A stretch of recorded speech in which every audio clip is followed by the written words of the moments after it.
네, 이제 시편 9편인데 시편은 우리가 계속 공부하고 또 살펴보고 있지만 실생활에 굉장히 적용이 잘 되는 내용을 담고 있죠. 우리가 기도할 때나 우리의 사고들 이런 것들이 잘 적용할 수 있도록 이렇게 정리를 해줍니다.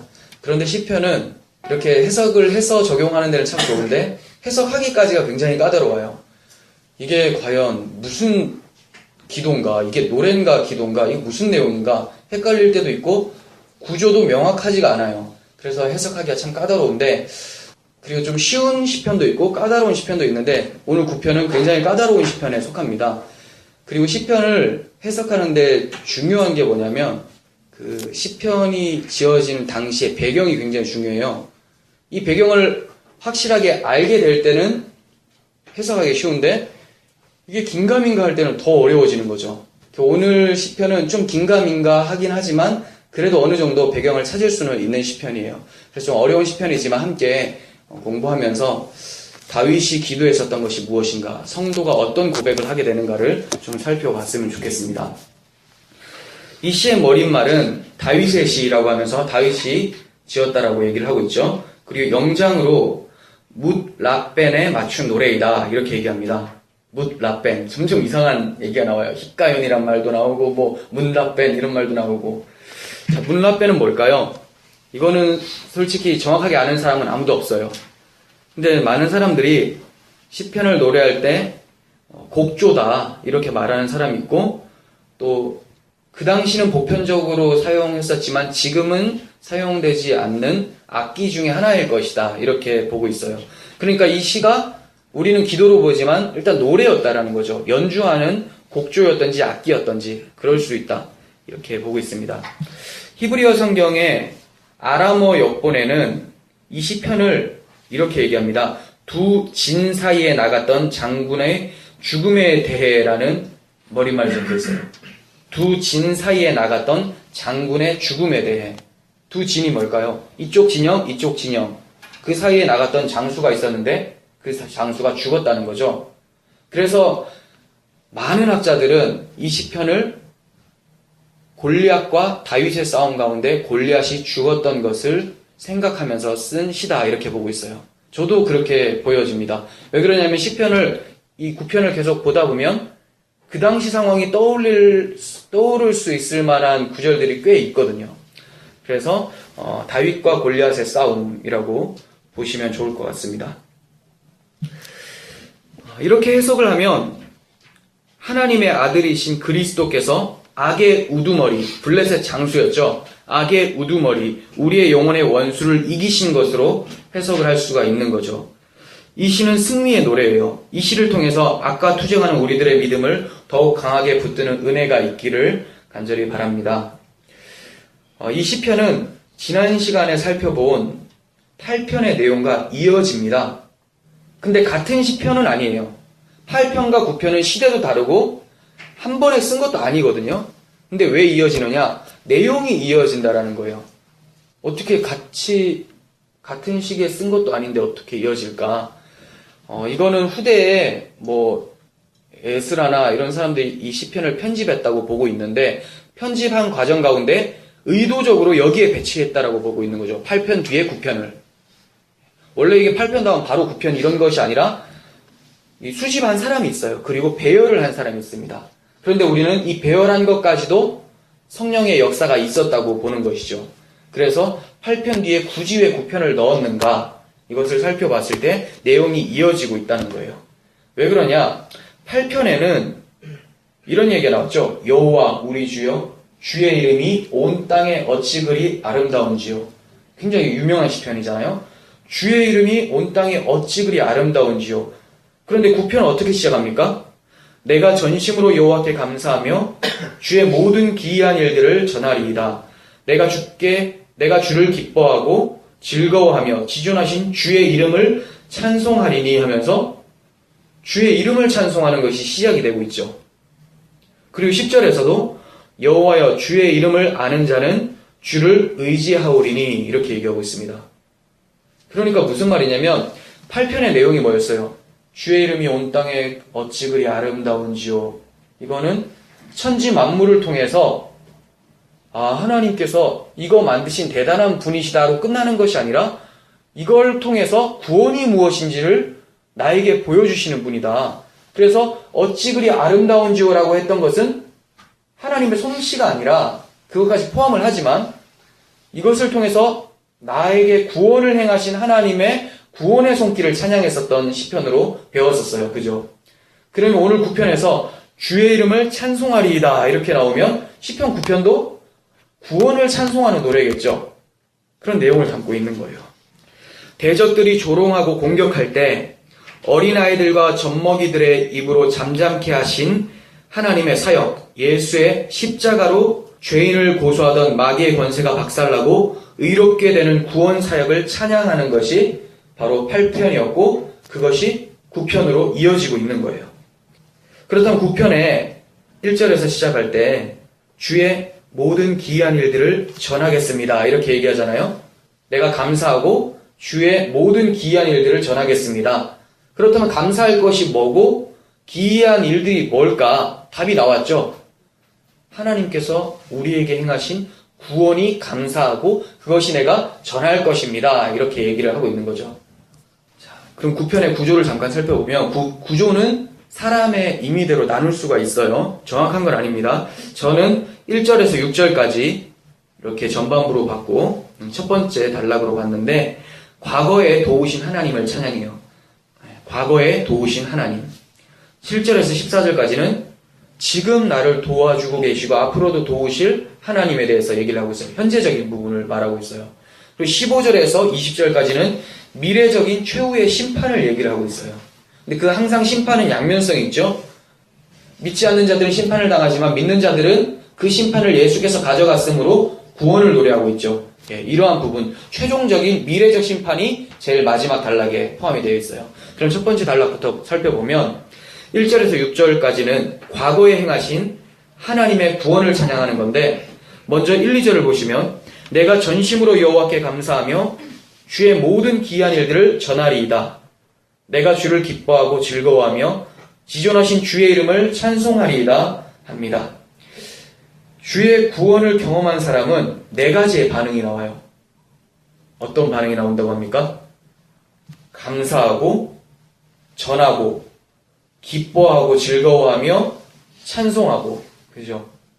여러분들 삶 속에서 이러한 모습들, 이 네 가지 반응이 안 나오면 주의 기이한 일들을 경험하지 못했거나 그 경험했던 것이 점점 기억 저편으로 사라져가고 있구나. 영적으로 문제가 있다라는 거죠. 성령께서는 주의 기이한 일들을 날마다 우리에게 각인시켜 주시는데 이것이 사라진다는 것은 성령의 말씀을 안 듣고 있다라는 거예요. 성령의 소리에는 귀를 기울이고 세상이 유혹하는 그 소리에는 귀가 커져 있기 때문에 성령이 소멸되고 이러한 네 가지 반응이 안 나오는 것이죠. 자, 먼저 그럼 다윗은 어떻게 감사한다고 얘기를 합니까? 전심으로 감사를 합니다. 다윗은 마음으로부터 하나님을 사랑하고 입술로도 하나님을 높이고 있어요.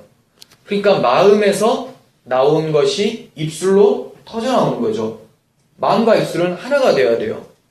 하지만 입술과 마음이 따로 노는 사람들도 있어요. 곽지사님 왜 웃으세요? 그죠? 이번에 기도 제목이셨죠? 네. 입에 재갈을 물려달라고 하셨던. 순간적으로 팍 튀어나오는 그게 있잖아요. 근데 여기는 또 반대적인 말이에요. 입으로는 주님을 노래하는데 마음이 없는 사람. 곽 집사님은 마음은 있는데 입이 그렇지 않다. 이런 것도 있을 수가 없죠. 그죠? 원래 마음에 있는 것을 꺼내거든요. 그리고 하나님을 찬양하는 것은 마음에 없어도 입으로는 할 수 있거든요. 욕은 진짜 마음에 있어야 하는데 찬양은 마음에 없어도 할 수 있어요. 이게 입으로도. 이게 정말 미묘하고 참 유혹거리인데 이 공격이죠. 자, 그럼 우리가 정신 차리고 어떤 부류의 사람들도 있는지 한번 보겠습니다. 이사야 29장 13절인데 주께서 이르시되 이 백성이 입으로는 나를 가까이하며 입술로는 나를 공경하나 그들의 마음은 내게서 멀리 떠났나니 그들이 나를 경외함은 사람의 계명으로 가르침을 받았을 뿐이라. 안타깝죠. 이스라엘 백성들의 상태가 이랬어요. 멸망하기 전의 상태였죠. 계속해서 입술로만 가깝고 마음이 멀어서 하나님께서는 어떻게 하십니까? 바벨론 침공으로 인해서 나라가 사라져버리게 만들어버리죠. 다 포로로 끌려가 버립니다.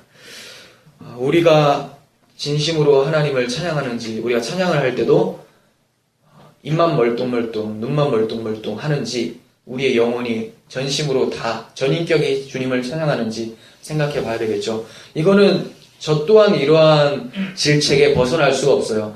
모든 사람들이 다 걸리는 부분이에요. 왜 그러냐?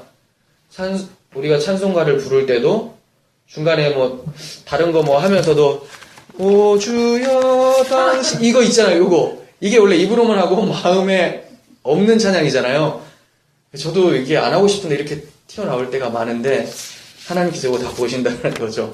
그러니까 우리가 원래 찬송이라는 것은 이제 해야지가 아니라 주체할 수 없는 그 압축기로 팍 해서 뻥 터지는 폭죽과 같은 그런 것이 찬송이 되어야 되는데 우리는 쥐어 짜내는, 나오지 않는 것을 쥐어 짜내는 모습을 하고 있지 않는지 좀 돌아봤으면 좋겠습니다. 계속해서 보시면 내가 전하겠다 이렇게 얘기합니다. 무엇을요? 주님의 기이한 일들을 전하겠습니다. 이렇게 얘기합니다. 전하다라는 말은 원어로 사파르라는 단어인데 이 단어가 숫자 등을 세다. 하나, 둘, 셋, 넷 할 때 그 세다. 그리고 자세히 말하다, 색이다. 나무의 색이다, 돌의 색이다 이런 것처럼 그런 뜻이 있어요. 그러니까 명사로는 당연히 서기관이라는 뜻도 있어요. 서기관. 기록하는 거죠. 자세히. 그리고 이 동사가 좀 어려운데 그냥 히브리어에 PL형이라고 있어요. 수동태나 능동태 이런 것처럼 PL형이라고 있는데 그렇게 쓰였을 때는 지속적인 뜻을 담고 있어요. 그러니까 지속적으로 자세하게 말하겠다 이런 거죠. 이해가 가세요? 하나님의 기이한 일들을 어떻게 말하겠다고요? 나는 이제 이 사람 전도했으니까 됐어가 아니라 지속적으로 낱낱이 계속 말하겠다 이렇게 얘기하고 있는 거죠. 이게 바로 하나님의 기이한 일, 구원을 경험한 자들의 4가지 반응 중에 하나라는 거예요. 그러니까 우리가 영혼을 바라보면서 복음을 전할 때도 한번 전했으니까 내가 할 일 다 했어. 이거는 있을 수가 없다라는 거예요. 왜냐하면 하나님께서는 계속 지속적으로 낱낱이 전하도록 만들어 주시는 분이기 때문에 우리 마음 가운데 그런 마음이 없다면 이것도 빨간불이 들어온 거예요. 오늘날의 그리스도인들은 이런 빨간불이 들어온 사람들이 굉장히 많죠. 저 또한 빨간불을 피할 수가 없을 것 같습니다. 참 환경이 안락해지고 우리가 누릴 것들, 세속적으로 누릴 것들이 많아지면 하나님에 대한 관심은 줄어들게 마련입니다. 이것이 공격이죠. 오히려 북한이나 중국이나 어려운 지역에서 그리스도를 믿고 있는 자들 같은 경우는 끊임없이 복음을 지속적으로 낱낱이 전하려고 노력을 하는데 이렇게 복음의 문이 열려 있어도 영적인 문이 닫혀 있기 때문에 전하지 못하는 경우가 참 많아요. 우리 정신 차리고 다시 한번 주님의 기이한 일들을 묵상하면서 우리도 낱낱이 지속적으로 전할 수 있는 사람들이 되었으면 좋겠습니다. 그러면 어떻게 하면 하나님께 전심으로 감사하고 그분의 행하심을 전하고 주님을 즐거워하고 기뻐하며 주님을 찬송할 수 있을까요? 어떻게 하면? 주의 모든 기이한 일들, 즉 우리에게 베풀어 주신 사랑과 은혜, 구원의 손길, 복음이죠. 이 복음을 자주자주 들어야 되겠죠. 자주자주 묵상하고 자주자주 들어야지 이러한 반응들이 나온다는 거예요. 기이한 일들을 경험하지 못했는데 이 4가지 반응만 쥐어 짜내려고 하니까 사람들이 힘이 드는 거죠. 이게 짐이 되어버리는 거예요. 근데 기이한 일들을 경험을 계속 시키면 이 반응들은 저절로 나오는 건데 반응이라고 했잖아요. 툭 치면 툭 이런 행동들이 튀어나오는 거. 근데 반응이 아니라 그냥 뽑아내는 거예요. 계속. 그러니까 너무 공허하고 힘이 들죠. 그게 바로 율법주의 교회인 거죠.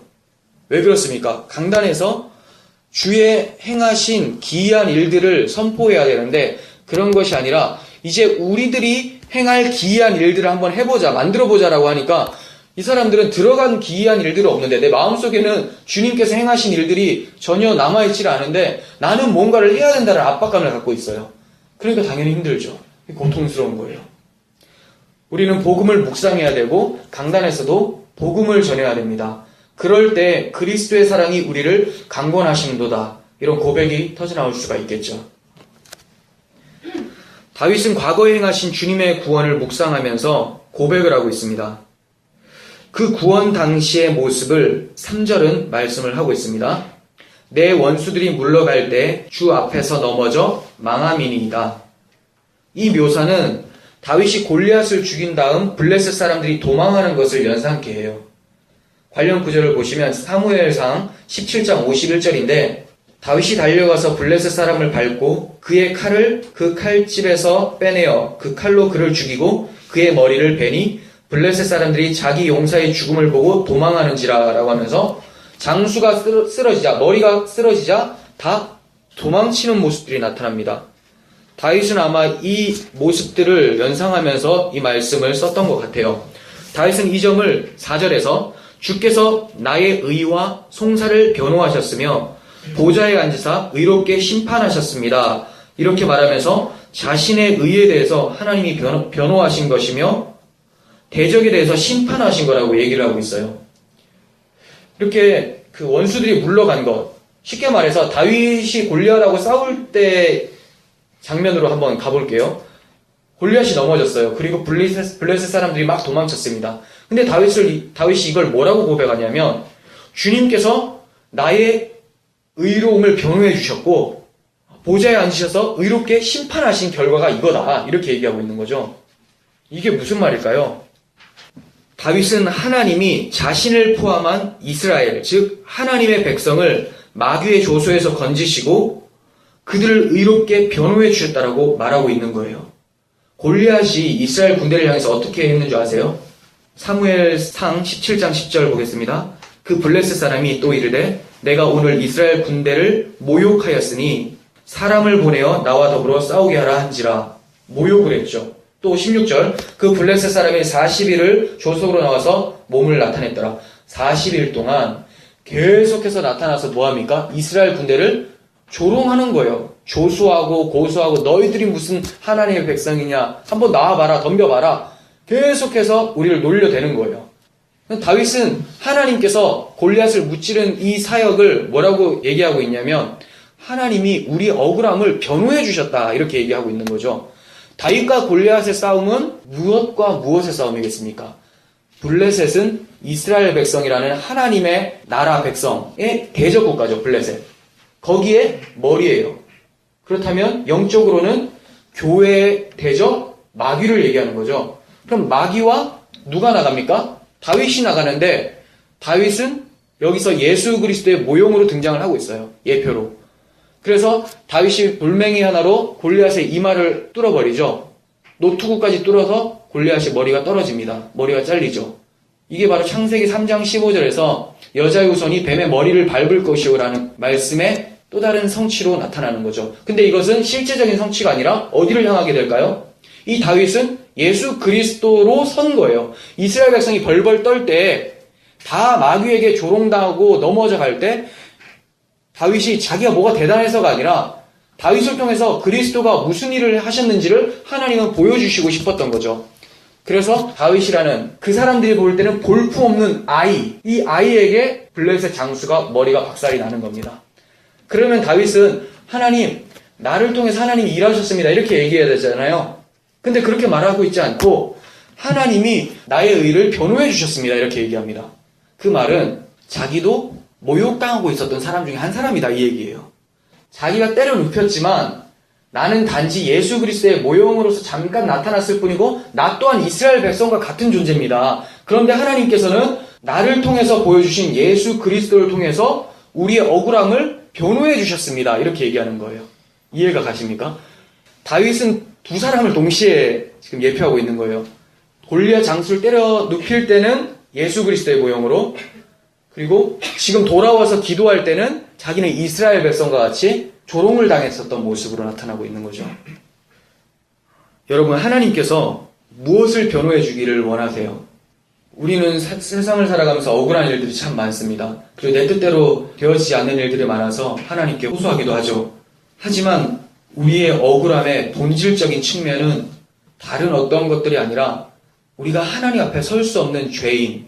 그런데 끊임없이 마귀는 우리는 하나님 앞에 못 선더라고 우리를 조롱하면서 놀려대는 것. 이것이 가장 억울한 거죠. 하나님의 피조물이기 때문에 하나님 앞에 서야 되는 게 맞는데 내가 죄인이기 때문에 하나님 앞에 설 수가 없어요. 근데 마귀는 그걸 가지고 계속 공격해내고 있어요. 근데 하나님께서는 이 억울함을 풀어주신 거예요. 어떻게 해요? 당신의 아들을 죄인으로 치부해버리시고 우리를 의인 삼아서 이제 너는 내 앞에 나와도 돼 라고 해버리는 거죠. 다윗은 이러한 고백이 있었던 거죠. 하나님께서 나의 억울함을 풀어주셨습니다. 나의 의를 변호해 주셨습니다. 의롭게 심판해 주신 것입니다. 죄인을 그냥 자기 앞으로 데리고 가신다면 그건 하나님이 의롭지 못한 재판장이 되는 거예요. 하나님이 거룩하지 못한 자가 되는 거죠. 거룩이라는 것은 흠 있는 것과 절대로 함께 할 수가 없는데 흠 있는 걸 그대로 가지고 온다면 이쪽이 거룩이 아니겠죠. 하나님이 거룩이 아니겠죠. 그러니까 하나님께서는 반드시 흠 있는 것을 불태워버려야 돼요. 그래서 당신의 아들을 십자가에 못 박게 하심으로 이제 우리를 그리스도를 믿게 하시고 안아내시는 거죠. 그리스도 안으로 담으셔서. 이것이 우리에게 가장 큰 하나님께서 해주신 변호라는 거예요. 이것이 바로 주께서 행하신 기이한 일들이라는 것이죠. 다윗은 블레셋 장수 골리앗이 이스라엘 백성들을 조롱하는 것을 참을 수가 없었습니다. 그래서 그는 이렇게 얘기합니다.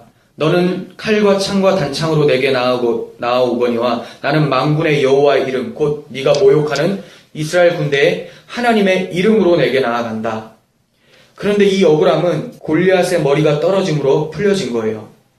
이제 우리는 담대히 하나님의 면전에 서게 된 것입니다. 어떻게 해요? 하나님께서 예수 그리스도의 십자가 공로로 인해서 의롭지 못한 우리를 의롭다고 변호해 주셨기 때문인 겁니다. 여러분, 다윗을 변호해 주시고 이스라엘 백성을 변호해 주신 것이 어디 이번 한 번뿐이겠어요? 다윗과 골리앗 사건뿐이 아니잖아요. 출애굽 사건부터 끊임없이 하나님은 우리를 변호해 주셨고 우리를 의롭다고 말씀해 주셨던 거예요. 그것이 5절을 통해서 보게 됩니다. 5절 이방 나라들을 책망하시고 악인을 멸하시며 그들의 이름을 영원히 지우셨나이다. 원수가 끊어져 영원히 멸망하였사오니 주께서 무너뜨린 성읍들을 기억할 수 없나이다 하면서 끊임없이 하나님께서는 대적들을 물리쳐 주신 것을 말씀하고 있죠. 다윗은 지금 출애굽에서부터 골리앗을 무찌르고 다윗 왕국을 세워주시기까지 하나님께서 그들을 어떻게 지키시고 변호해 주셨는지를 생각하고 찬양하고 있는 것입니다. 계속 살펴보고 있지만 다윗의 시는 하나님의 구원을 묵상함으로 절망이 소망이 되고 슬픔이 찬송이 되고 있다는 사실을 잊지 않았으면 좋겠습니다. 우리의 슬픔은 오직 복음, 하나님의 행하신 일들을 묵상할 때 기쁨과 찬양으로 바뀌게 된다는 사실을 기억했으면 좋겠습니다. 계속해서 7절 보겠습니다. 여호와께서 영원히 앉으시며 심판을 위하여 보좌를 준비하셨도다. 공의로 세계를 심판하시며 정직으로 만민에게 판결을 내리시리로다. 지나간 과거를 돌이켜보면 미래가 두렵지가 않습니다. 하나님께서 행해 주신 일, 하나님께서 지금까지 나를 인도하신 이 사건을 기억한다면 우리는 앞으로의 일들을 별로 걱정하지 않게 되죠. 지금까지 내가 살아있는 것도 하나님의 은혜다. 그래서 찬송가 중에서도 지금까지 지내온 것 주의 크신 은혜라 이렇게 시작이 되잖아요. 그것처럼 그 말은 뭐냐면 지금까지 인도해 주셨으니까 됐다가 아니라 지금까지 인도해 주신 분은 앞으로의 삶도 인도하실 거라는 것을 전제하고 있는 것이죠. 우리가 그리스도께서 재림하셔서 우리를 완전한 속량으로 인도하실 것을 어떻게 믿는 줄 아세요? 그 전에 있었던 사건이 있었기 때문이에요. 과거의 사건. 그것이 뭡니까? 십자가 사건이잖아요. 구약의 이스라엘 백성들은 좀 대단한 믿음인 것 같아요. 우리가 생각할 때는 하나님의 목소리가 직접 들리고 하면 믿음이 더 좋을 것 같잖아요. 그런데 그렇지가 않습니다. 왜냐하면 그런 것들을 본다고 하더라도 우리는 망각의 동물이기 때문에 조금만 지나면 이거 내가 잘못 들었나? 이거 마귀의 유혹인가? 별의별 생각들이 다 찾아와요. 근데 정말 중요하고 감사한 것은 뭐냐면 우린 신약시대를 살고 있는데 우리에게는 과거의 역사가 있는 거예요. 그들에게는 과거의 역사가 없어요. 지금부터 그들은 이제 생겨날 역사를 바라보고 믿었던 거고 그렇잖아요. 일어나지도 않은 일들. 근데 우리는 일어난 일, 그들이 바라보고 믿었던 것을 우리는 지금 보고 믿는 거예요. 이해가 가시죠?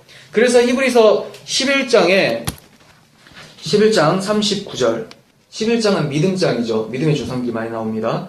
쭉 설명을 하고 나서 이 사람들은 다 믿음으로 말미암아 증거를 받았으나, 구약의 사람들이에요. 증거를 받았으나 약속된 것을 받지 못하였으니, 실체를 못 받았습니다. 예수를.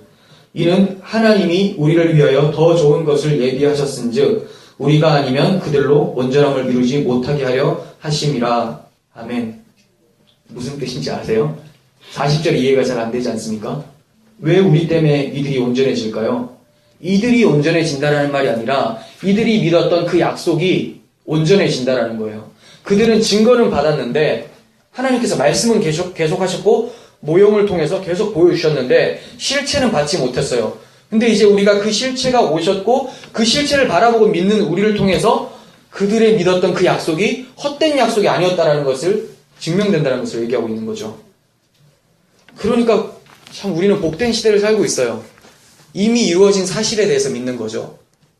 제가 종종 얘기하지만 존 파이퍼 목사님이 장래의 은혜라는 책을 쓰셨는데 그 핵심이 뭐냐면 장래의 은혜, 앞으로 하나님께서 우리에게 가져다 주실 은혜, 즉 재림과 온전한 구원이죠. 그것을 바라볼 수 있는 믿음은 과거의 은혜를 통해서 생겨난다, 이렇게 얘기하는 거예요. 과거의 은혜가 있기 때문에, 이미 그리스도께서 역사상에서 십자가에서 죽으신 그 대속 사역이 있기 때문에 이것이 우리의 기반의 믿음의 기반이 되어서 장래의 은혜를 바라볼 수 있게 만든다는 것이죠. 여러분, 우리가 믿음이 약해질 때 우리가 뭘 생각해야 될까요? 왜 하나님 안 돕고 있나가 아니라 지금까지의 삶을 돌아보면서 하나님의 손길을 묵상해보고 감사할 수 있는 시간이 되었으면 좋겠습니다. 하나님께서는 영원히 계시고 영원히 통치하십니다. 이것이 우리가 기뻐하는 이유입니다. 하나님이 영원히 계시고 통치하신다라는 말은 원수가 영원히 멸망한다는 말이죠. 하나님이 영원히 계시기 때문에 원수도 영원히 멸망당하는 거예요. 하나님과 원수는 같이 있을 수가 없죠. 하나님께서 일시적으로 잠깐만 계시다가 사라지시면 원수는 다시 등장을 하겠죠. 그렇지만 하나님이 영원히 함께 계시기 때문에 원수는 우리 앞에서 사라질 수밖에 없는 겁니다. 그리스도의 의를 힘입지 않은 원수는 그리스도의 심판대에서 형벌을 받게 돼서 영원히 멸망을 당하게 됩니다. 하지만 그리스도의 의를 힘입은 우리는 그리스도의 심판대에서 의롭다함을 받게 돼서 영원히 하나님 나라의 백성으로 살아가게 될 것입니다. 하나님께서 영원히 주관자가 되신다는 것은 우리에게 한없는 위로가 되는 것이죠. 하나님의 판결은 공의롭고 정직합니다. 그분은 오직 하나님의 거룩함에 견주어서 못 미치는 자들을 심판을 하세요. 다른 게 아니라 하나님과 빗대는 거죠. 나는 저 사람보다 잘 살았는데 라는 말을 못하도록 만들어요. 입을 막아버려요. 나하고 한번 비교해보자, 이런 거죠. 사람들은 그래서 굉장히 무언가를 열심히 해서 하나님 앞에 칭찬을 받고 의롭다함을 받으려고 하는데 그 결과가 어떻게 됩니까? 사망이에요, 사망. 죄의 삭은 사망이라고 하죠. 이런 비유를 들 수 있겠네요. 이마트에서 장을 봤어요. 이거 뭐 치약도 담고 허니버터 브레드인가 뭐 허니버터 칩도 담고 뭐 다 담았어요. 막 꽃갈콘도 담고 우유도 담고 다 담고 계산하려고 딱 하는데 27,600원입니다. 딱 했어요. 다 딱 모아가지고 이렇게. 근데 하나님의 이마트, 하나님 그리스도의 심판대 앞에서 이제 내 삶 속에서 하나씩 한 것들 다 나의 의로움으로 다 산 것들 가지고 딱 하나님한테 딱 썼는데 하나님께서 얼마라고 할까요? 사망 이렇게 적어주는 거죠. 이거예요. 죄의 삭은 사망이라는 것은 그거예요.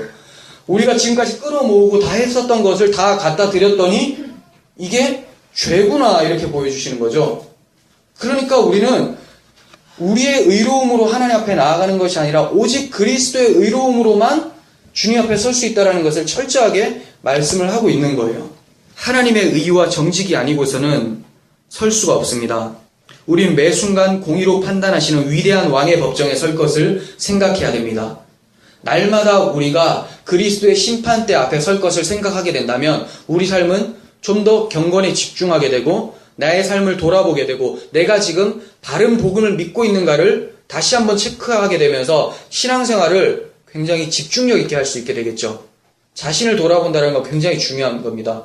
남을 쳐다보는 것이 아니라 자기를 돌아보는 지혜가 그리고 그 은혜가 우리에게 있었으면 좋겠습니다. 과거의 구원을 회상하며 찬양했었던 다윗은 9절부터 지금도 구원하고 계시는 하나님을 묵상합니다. 9절 여호와는 압제를 당하는 자의 요새시요 환난 때의 요새시로다. 학자들은 현재적인 구원을 지금 이 구원을 암몬과의 전쟁에서 승리한 것으로 보고 있어요. 암몬의 공격으로 인해 이스라엘 백성들의 처지가 압제와 환난을 당하는 자의 상태라고 다윗은 말을 하고 있습니다. 하지만 이들에게는 소망이 있었습니다. 하나님이 이들의 요새였기 때문이죠. 과거의 구원에서 언급한 표현대로 한다면 하나님은 요새시다를 어떻게 표현할까요? 하나님이 요새는 뭐예요? 공격으로부터 방어해주는 산성과 같은 거죠. 그러면 그 공격으로부터 방어해줬었던 게 과거에는 뭐가 있었어요? 아까 과거 묵상할 때는 주님이 나의 의를 변호해 주셨다. 변호가 되는 거예요. 똑같은 건데 다른 표현으로 얘기를 하고 있는 거죠. 주님은 우리의 변호자시고 우리의 요새십니다. 그런데 주님이 요새이심을 알고 그리로 피하는 자들이 적습니다. 왜 그러냐? 요새인 줄을 모르기 때문이에요. 주님이 어떤 분이신지를 모르고 있기 때문이에요. 8편에서 다윗이 천지 만물을 통해서 하나님의 아름다운 구원을 바라보며 주의 이름이 온 땅에 어찌 그리 아름다운지요 이렇게 찬양을 했잖아요. 그렇게 찬양할 수 있었던 것은 주의 이름을 알았기 때문이에요. 주의 이름이 얼마나 아름다운지를 알았기 때문에 찬양할 수 있는 거고, 주의 이름, 주님이 누군지, 주님이 요새신지를 모르는 자는 주께 피할 필요성도 못 느끼겠죠. 그래서 10절에서 여호와여 주의 이름을 아는 자는 주를 의지하오리니 이는 주를 찾는 자들을 버리지 아니하심이다. 이렇게 얘기합니다. 주님의 이름을 아는 자를 어떻게 한다고요? 주님의 이름을 아는 자가 어떻게 반응한다고요? 주를 의지한다고 하죠. 그러니까 요새인지를 모른다라는 것은 주님의 이름을 모른다라는 거예요. 주님의 이름, 여호와, 예수 이걸 모른다라는 것이 아니라 이름이라는 것은 인격을 다 가지고 있어요. 속성까지. 그래서 야곱이라고 할 때는 도둑, 강도 이런 거, 속이는 자. 근데 이스라엘, 하나님과 함께 승리한 자로 바꿔주시잖아요. 이 사람의 속성, 이 사람의 상태를 다 표현하고 있어요. 그러니까 우리가 예수 이것만 아는 것이 아니라 예수의 그 의미가 뭡니까? 자기 백성을 그들의 죄에서 구원할 자, 이걸 안다는 거죠. 이걸 진짜 아는 자가 있는가? 그렇다면 주님을 의지할 수밖에 없을 것이다. 그런데 여러분 세상에 나가보면 주님의 이름을 모르는 사람이 너무 많아요. 불신자들이 얘기하겠죠. 난 예수를 안다. 나도 들어봤다. 들어본 걸 말하는 게 아니에요. 그 이름이 어떤 능력이 있는지를 아는 자들. 그 자들은 주님께로 피하고 있는데 피하지 않는다면 그 사람들에게 주의 이름을 알려줘야 되겠죠. 주님께서는 주님을 찾는 자들을 절대로 버리지 않는다고 말씀하십니다. 이 말씀은 성경에서 여러 번 반복이 됩니다.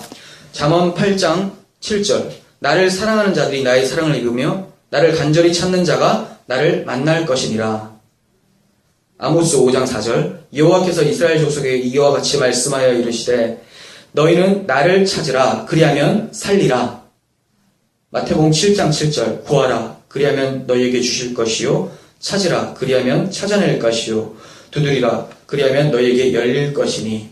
네, 주님께서는 찾으라고 얘기하고 있습니다. 주님을 간절히 찾는 자는 주님을 만나게 될 것입니다.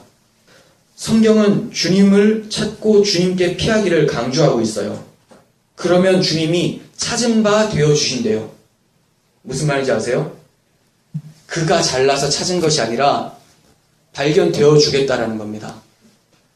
그러니까 하나님께서는 찾아주기를 기다리고 계시는 거죠. 우리가 하나님을 알기를 원하세요. 그래서 우리의 인생의 역사를 펼치신 거예요. 여러분들이 이 세상에 두신 이유가 내가 누구인지 하나님이 누구인지를 계속해서 알아달라고. 그래야지 하나님이 얼마나 크신 사랑을 우리에게 베풀어 주셨는지 하나님의 속성이 드러나잖아요. 공의로움과 사랑, 이걸 다른 말로 영광이라고 하죠. 하나님의 속성이 드러나는 것. 그래서 우리는 이 세상을 살아가면서 하나님이 누구신지를 알게 되면 하나님을 찬양하는데 그것이 바로 하나님의 영광이 된다는 거예요. 무엇을 찬양하겠습니까? 주님의 십자가잖아요. 십자가에는 공의와 사랑이 함께 있죠. 그러니까 당연히 하나님이 영광 받을 수밖에 없는 것입니다. 성경에서는 내 백성이 지식이 없으므로 망하는도다 이렇게 말을 하고 있습니다. 여러분, 이 예수 그리스도의 이름, 구원의 이름을 많은 사람들에게 전파해주는 우리들이 되었으면 좋겠습니다. 다윗은 11절에 고백을 합니다. 너희는 시온에 계신 여호와를 찬송하며 그의 행사를 백성 중에 선포할지어다. 시온에 계신 여호와. 당시 다윗의 상황에서 보면 시온에 계신 여호와는 성막에 임재하는 하나님을 의미를 합니다. 다윗이 봤을 때는 예루살렘 산에 있는 성막, 거기에 계신 하나님, 이렇게 보게 되죠. 그런데 이제 다윗의 고백이 우리의 고백이라면 이 시온이 어디겠습니까? 시온. 역사상 지리적으로는 예루살렘이 맞지만 예루살렘을 시온으로 언급할 때는 영적인 면을 강조하고 있어요. 예루살렘이나 시온이나 같은 말이에요. 근데 이걸 굳이 이렇게 다른 표현으로 하는 이유가 뭐냐? 구원과 연결시켜서 말을 할 때, 영적인 면과 연결시켜서 말을 할 때 시온이라는 단어를 써요. 즉 예루살렘에 세워진 십자가의 공의와 사랑, 새 언약을 뜻하는 겁니다. 새 언약. 예루살렘의 십자가가 서죠. 그 십자가의 의미를 담고 있는 것이 시온이에요. 이제 우리가 다윗처럼 고백한다면 그럼 어떻게 바꿀 수가 있을까요? 십자가로 공의와 사랑의 새 언약을 이루신 여호와를 찬송하며 그의 구원을 온 세계 가운데 선포하리이다. 이렇게 고백할 수가 있겠죠. 그리고 그 새 언약은 성도들의 마음에 새겨지는 것이잖아요. 그러니까 그 시온은 성도들을 지칭한다고도 할 수가 있는 겁니다. 새 예루살렘과 같은 거죠. 예루살렘이라고 할 때는 지역적 예루살렘이지만 이스라엘의 예루살렘, 새 예루살렘이라고 할 때는 천국을 상징하죠. 근데 그 천국은 누구 안에 있습니까? 성도들 가운데 예수가 계심으로 천국이 완성되는 거예요. 그래서 계시록 21장에서는 새 예루살렘이 하늘에서부터 내려오는데 신부가 단장한 것과 같다라고 표현을 하고 있죠. 이와 같이 시온도 성도로 볼 수가 있는 거예요. 근데 여기서 뭐라고 표현하냐면 14절 보시면 그리하시면 내가 주의 찬송을 다 전할 것이요 딸 시온의 문에서 주의 구원을 기뻐하리이다. 이렇게 얘기하고 있어요. 그러니까 시온은 성도들. 근데 이 문은 누굴까요, 그러면? 예수 그리스도죠. 그리스도와 연합된 성도들이 이제 시온의 문에서 주의 구원을 기뻐한다. 이렇게 얘기를 하고 있는 거예요. 13절에 사망의 문이 있었고 14절에는 시온의 문이 등장을 하죠. 이 말은 사망의 문에서 고통을 부르짖고 있는데 시온의 문에는 구원의 기쁨이 있다는 것을 대조하고 있는 겁니다. 하나님께서 주의 이름을 알고 주를 찾아 주께 피한 자들을 버리지 않는다고 했어요. 이처럼 당신을 찾는 자들을 사망의 문에서 일으키셔서 시온의 문으로 인도하고 계시는 겁니다. 결국 다윗이 찬송하고 있는 것은 지금 자신이 처한 상황에서 벗어나게 하는 환경적 구원을 넘어서서 영혼의 구원을 찬송하고 있는 거죠. 사망의 문에서 시온의 문이라고 말한 것처럼 이제 나의 처한 상황에서 구원해 주세요가 아니라 이걸 통해서 영적인 구원을 설명하고 있는 거예요. 여러분, 다윗이 말한 사망의 문에서 시온의 문으로 옮겨짐을 신약에서는 어떻게 표현하고 있는지 아세요? 마태복음 7장 13절 좁은 문으로 들어가라. 멸망으로 인도하는 문은 크고 그 길이 넓어 그리로 들어가는 자가 많고 생명으로 인도하는 문은 좁고 길이 협착하여 찾는 자가 적음이라. 근데 그 문이 누구라고요? 내가 문이 누구든지 나로 말미암아 들어가면 구원을 받고 또 들어가며 나오며 꼴을 얻으리라 하면서 예수 그리스도께서 문이 되어주신다는 것을 말씀을 하고 있는 겁니다. 다윗은 지금 구원의 감격을 찬양하고 있는 거예요. 계속해서 보겠습니다. 15절부터 마지막 20절까지는 이방이라는 단어가 나오고 심판이라는 단어가 몇 번씩 등장을 하게 됩니다. 즉 미래에 있을 최후의 심판에 대해서 지금 언급을 하고 있는 거예요. 시편의 대부분의 구조가 그렇듯이 처음에는 나의 구원에서 출발해서 이스라엘의 구원이 나오고 그리고 천하 만민의 구원으로 연결이 되죠. 그리고 대적의 심판, 나의 대적의 심판에서 결국 하나님을 대적하는 최후의 심판으로 나아가게 되는 것을 보게 돼요. 이것도 마찬가지예요. 처음에는 과거를 얘기했었죠, 다윗이. 과거의 하나님의 구원을 찬송하고 지금 나에게 행하시는 그 일들을 주님을 노래하고 있었고 이제 앞으로도 주님께서 어떤 일을 행하실지를 마지막 후반부에 말씀을 하고 있는 거예요. 15절 이방 나라들은 자기가 판 웅덩이에 빠짐이요 자기가 숨긴 그물에 자기 발이 걸렸도다. 이렇게 말씀하고 있습니다. 그렇습니다. 하나님은 심판하는 내용이 단순합니다. 그들이 행한 대로 보응하는 거예요. 그들이 한 것으로 그들이 그 올무에 넘어지는 거예요. 그들이 꾀를 굴렸으면 그 꾀로 인해서 넘어지고 그들이 하나님을 대적했으면 그 대적한 것으로 인해서 하나님께 심판받는다고 얘기합니다. 그런데 하나님은 심판을 통해서 하나님 자신을 나타내 보이신다고도 말씀을 하고 계세요. 16절 여호와께서 자기를 알게 하사 심판을 행하셨으며 악인은 자기가 손으로 행한 일에 스스로 얽혔도다. 하나님께서 심판을 행하셨는데 그 이유가 자기를 알려주기 위해서. 최후의 심판대에서 그리스도를 외면한 불신자들은 자신이 진짜 재판장이신 하나님 앞에서 자기가 재판장이라고 살아갔었던 것을 폭로되게 될 것입니다. 그게 바로 죄죠.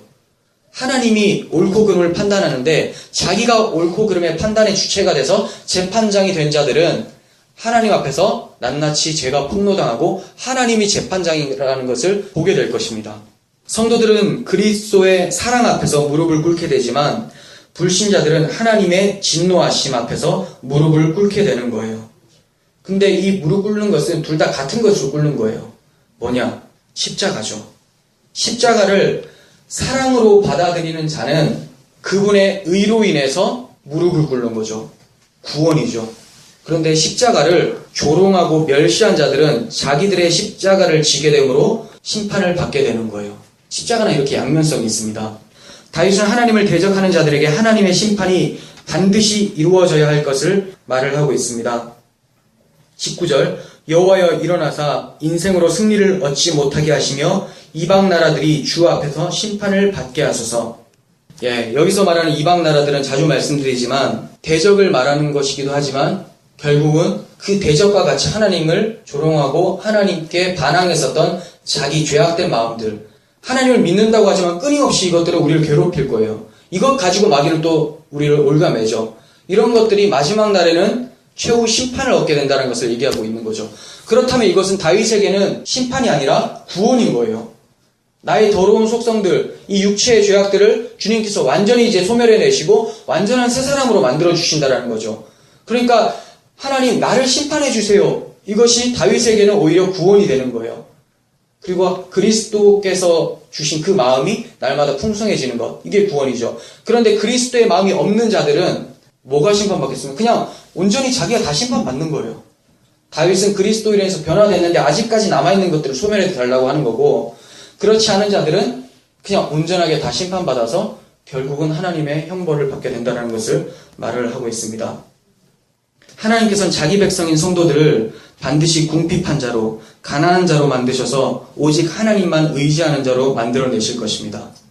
하지만 악인들, 하나님을 찾지 않는 자들, 하나님을 잃어버린 자들은 수월로 돌아가게 될 것을 말하고 있습니다. 시편 9편은 전심으로 감사하다라고 시작을 했는데 이제 20절에서 여호와여 그들을 두렵게 하시며 이방 나라들이 자기는 인생일 뿐인 줄을 알게 하소서 하고 끝을 맺고 있습니다. 주님의 시간인 영원에서는 인생은 안개일 뿐입니다. 야고보서 4장 14절 보시면 너희의 생명이 무엇이냐? 너희는 잠깐 보이다가 없어지는 안개니라. 이사야 40장 15절 보라 그에게는 열방이 통에 한 방울 물과 같고 저울의 작은 티끌과 같으며 섬들은 떠오르는 먼지 같으리니 이렇게 고백을 합니다. 다윗이 전심으로 감사할 수 있었던 것은 인생은 먼지일 뿐이고 안개일 뿐이고 티끌일 뿐이라는 것을 인식했기 때문에 하나님이 이러한 자에게 여호와 우리 주여 주의 이름이 온 땅에 어찌 그리 아름다운지요. 자기를 구원한 하나님을 찬송하는 것으로 시작을 하고 있는 것이죠. 전심으로 하나님을 찬양하고 있는 겁니다. 우리도 우리의 원래 모습이 먼지와 같다라는 것을 인식할 때 하나님께 전심으로 찬양할 수 있게 되는 것입니다. 우리의 시작은 먼지와 같지만 이 먼지와 같은 피조물이 최고의 가치를 누리면서 살 수도 있어요. 그것은 다름이 아니라 그 먼지에다가 무엇을 담느냐에 따라 다르다는 거예요. 그 먼지에다가 금보다 귀한 예수 그리스도의 생명을 담을 때 그 사람은 더 이상 먼지가 아니라 하나님의 아들로 일컬음을 얻게 된다는 것을 기억하시길 바랍니다. 그리고 이제 그의 시간은 더 이상 먼지와 같은 세속적 시간에 흘러가는 것이 아니라 하나님께서 기억하시는 영원의 시간에 귀속되어서 천국의 삶을 살아가게 된다는 것도 기억해 주셨으면 좋겠습니다. 정리하겠습니다. 다윗은 하나님이 자신을 어떻게 구원하셨으며 어떻게 구원하고 계시며 어떻게 구원하실 것인가를 노래하고 있습니다. 우리도 하나님의 구원의 은혜를 기억하면서 사망의 문에서 시온의 문으로 옮기신 하나님을 찬양하고 십자가라는 구원과 심판의 양면성을 날마다 묵상하며 하나님을 기뻐할 수 있는 우리들이 되었으면 좋겠습니다. 기도하겠습니다. 참 좋으신 하나님 아버지, 먼지와 같은 우리들 가운데 가장 귀한 예수 그리스도의 생명을 허락하여 주시고 이제 하나님 아들로 불러주시니 너무나 감사합니다. 우리가 이 사실을 기억하고 묵상할 때마다 전심으로 다윗이 찬양했었던 것과 같이 우리 입술과 우리 마음에서 찬송의 입술이 터져나올 수 있도록 도와주시고 세상 모든 사람들이 그들은 다 인생일 뿐인 걸 직시하고 다 주님께로 돌아올 수 있도록 그들에게 은혜를 베풀어 주시옵소서. 하나님께서 우리 각 사람 마음 가운데 역사해 주셔서 오직 하나님을 찬송하는 자로 반드시 세워주실 줄을 믿습니다. 예수님의 이름으로 기도합니다. 아멘.